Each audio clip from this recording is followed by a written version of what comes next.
Hi folks, I'm Leanne. Welcome to Print and Polish. This is where I talk about a book that I read and do my nails at the same time. I'm just learning how to do nail art, so they might turn out, they might not. Let's get started. Now it's time for Beastly by Alex Flinn. I got the paperback published in 2011, and that comes in at 320 pages. The thing is, I haven't read the book before, but I did watch the movie a couple times. The problem with that is now I have the comparisons running through my head like I always do after I read the book and watch the movie. But it's all good though. I have a couple of thoughts to start with. It doesn't really have anything to do with it, but I'm not part of the full-on Disney princess generation. I was in the lead up to it, but not really part of it. I'm not sure if this is a good thing or a bad thing. Also, I still love young adult fiction. There's a lot to be said for it, especially now. They're a lot more involved and complicated and a lot more in-depth than they used to be. At risk of sounding fancy, they're a lot more elevated than they used to be. Better storylines, more detail, more action, more subgenres than there used to be. Or maybe I was just really limited when I was actually a young adult. I don't know. I moved on to adult books pretty quick because I couldn't find anything that really caught my interest anymore. So as a young adult, I didn't really get to explore this genre. Regardless, we're here to talk about Beastly. It's a retelling of The Beauty and the Beast, a modernization, really. There's cell phones, prom, the whole 9 yards.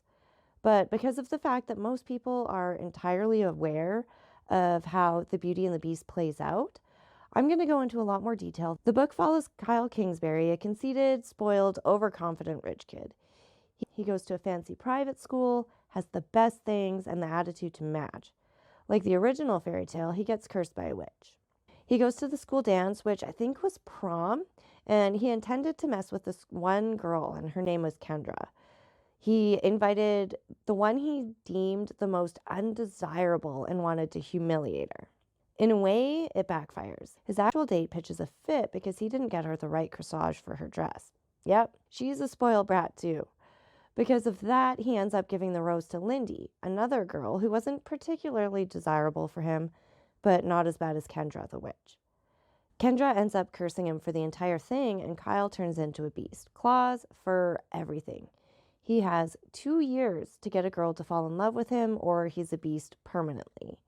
His dad, a hotshot news anchor, ditches him in a brownstone apartment with a blind tutor and a housekeeper. After a while, Kyle changes his name to Aiden and gets into gardening. Roses, specifically. One night, a guy breaks into the garden hoping to burgle the place, but he ends up wrecking a bunch of the roses, so he doesn't get arrested. The jerk offers up his daughter, Lindy, so she ends up moving in with Kyle. She's rightfully scared of him at first, but warms up to him. It's after this point that you really start to see Kyle's character development and how much he changes.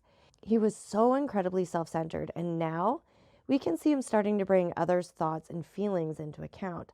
It gets to the point that Kendra notices and even starts to truly cheer for him, which I thought was pretty big of her. Lindy ends up going home for a while to take care of her dad while living in a really dangerous neighborhood. She gets attacked, but Aiden saves her.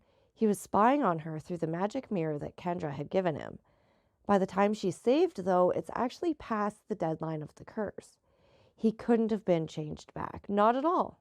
But he was, and healed, because he was actually shot at the time too. Overall, I have to give it 4 books out of 5. I love the premise of it for sure. I have a mild obsession with modernizations. So one thing that made it lose points for me though is how it's brought about that Kendra curses Kyle. It's a pretty cliche thing to do. It comes up a lot on young adult fiction, regardless of if it's films or novels. Humiliating the outcast. And I know that even Carrie by Stephen King does a similar thing, just in a much gorier fashion. What I don't know is if that's part of the original fairy tale, as I haven't read that in ages. What impressed me quite a bit is what I think is the original fairy tale is actually quite short, and Alex Flinn managed to make it a hefty read. I didn't feel like it dragged on at all. One thing that makes me love it is that Beauty, Lindy, is an avid reader. Beauty usually is. A variety of classics are mentioned throughout the book, and I adore that. Who knows how many of the books that are mentioned will now be read by the readers of this book? It's, for me, pretty cool to think about.